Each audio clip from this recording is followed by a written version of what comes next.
Man, what a weird year. You got Donald Trump running for president. Uh, well, you got a Hillary Clinton running for president too, and that's weird enough. Indeed. The Chicago Cubs are going to win it all. Oh, please. And you've got, a liberal Democratic president out there on the stump for the latest free trade agreement. Yeah. He's campaigning as hard as everybody else is. Just like all the other candidates, they say, oh, we're going to renegotiate NAFTA. I think I've heard Hillary say that. Yeah. But at the same time, both candidates are against TPP. There's been a big backlash. It's become a topic. Yeah.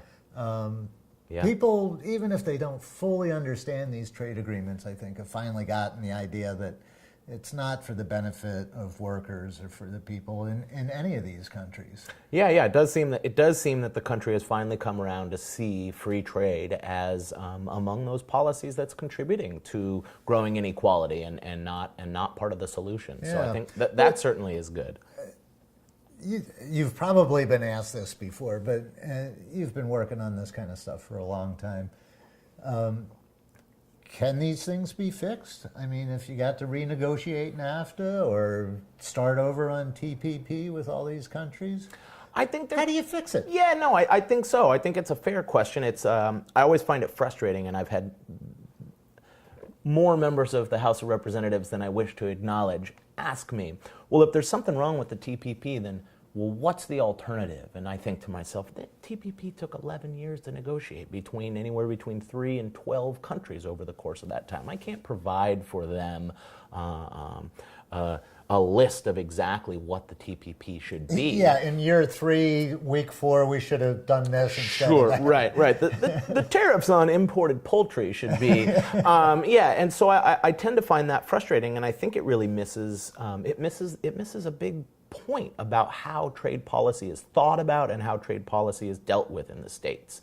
And I think that the biggest single fix, if you will, would be changing who the United States Trade Representative is.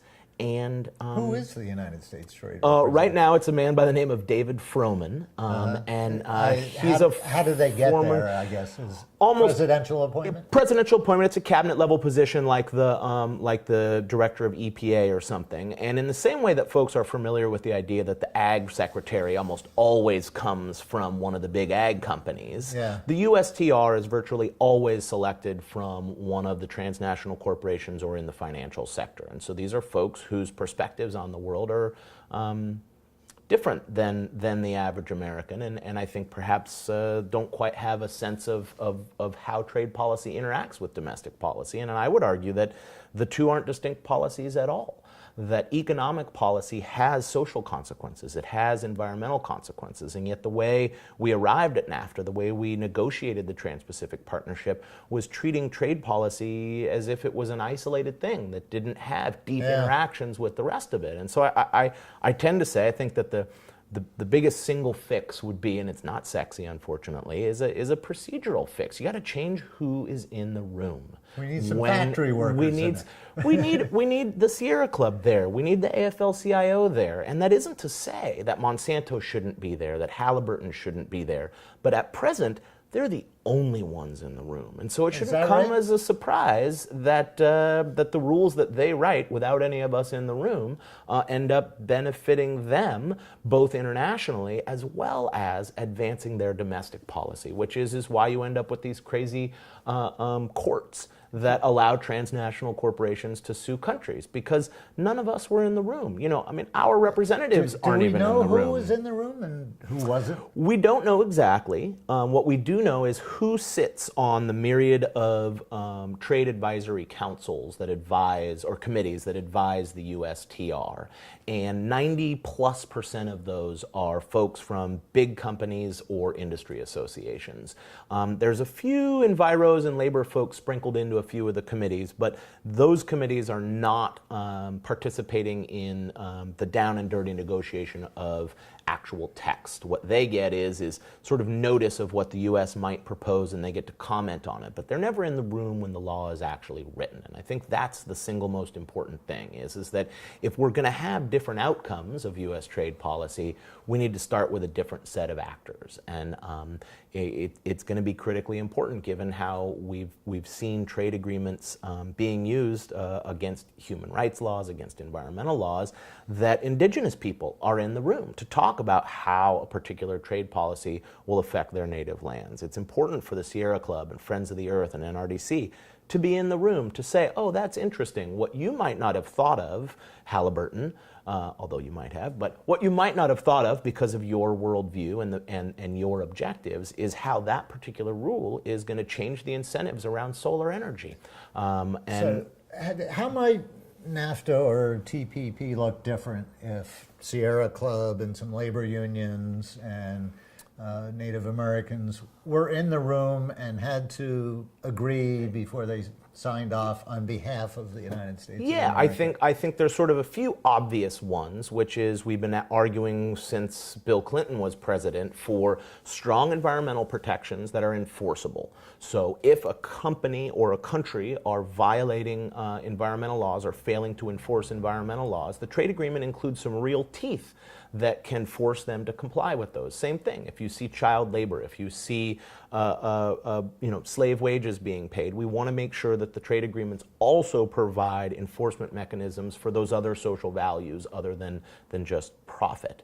I think a few of the other important fixes would be reforming or removing this thing called ISDS, or Investor State Dispute Settlement, which is these special courts. Think of it as this: special courts set up for transnational companies to challenge domestic laws. So a lot of people think those should just be abolished outright. In fact, even the right-wing Cato Institute has said that these rules have no place in international trade agreements.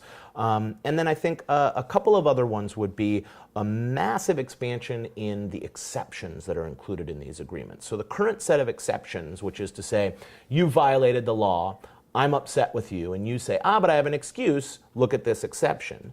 The exceptions that are currently written into these are from 1948. So obviously climate isn't included. The complexity of the economy, our understanding of how externalities affect environmental services, none of these things are accounted for. And I think it's... Not to mention smartphones. Not to mention smartphones. So I think... internet thing, yeah. Right, exactly. So I think that what would be critically important is to update the exceptions to account for our modern understanding of the way economics works. Yeah. And certainly the AFL-CIO and the Sierra Club would be at the table demanding that we don't use these antiquated phrases drafted in some room in Europe after World War II, but instead we set a set of exceptions up that really allows for public policies that favor working families and the environment to pass muster, because at present these trade courts tend to